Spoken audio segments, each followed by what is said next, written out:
The emergency meeting was held in the French capital. The aim, to try to reach some form of consensus on the situation in Gaza, and to try and find ways and means of reaching a ceasefire and dealing with the increasing humanitarian crisis on the ground. The European Commission asked Israel to allow relief workers into the area, and France, which obviously hosted the meeting, said border points with Hamas-ruled Gaza should be reopened as soon as possible. The French President, Nicolas Sarkozy, is expected to hold talks with the Israeli Foreign Minister tomorrow. More than 370 Palestinians have been reported killed since Israel began attacks directed in Gaza.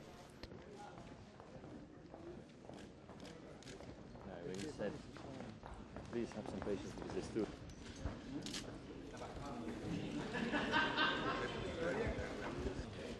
Mr. Miliband, who has been calling for a ceasefire since the attacks began, said he believed the European Union had an important role to play in the provision of humanitarian assistance to the Gaza Strip.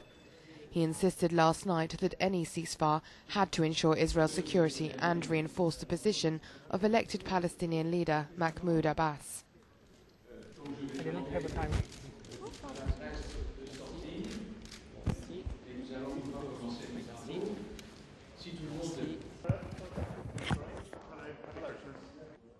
I think that the EU does have a role with words, which are important, in calling for an immediate ceasefire and lending the EU's weight. Secondly, I think the EU does have an important humanitarian role. There's big EU money that needs to go in to help provide the food and the fuel and the medicines that are desperately needed in Gaza. And I think thirdly, the EU has a role in the solution, in respect, for example, of the crossings that need to be manned, in respect of the longer-term political negotiations.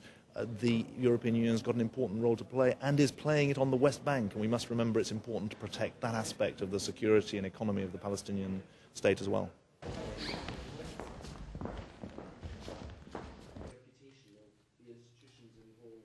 The UK also announced today it is putting $10 million towards emergency aid in Gaza.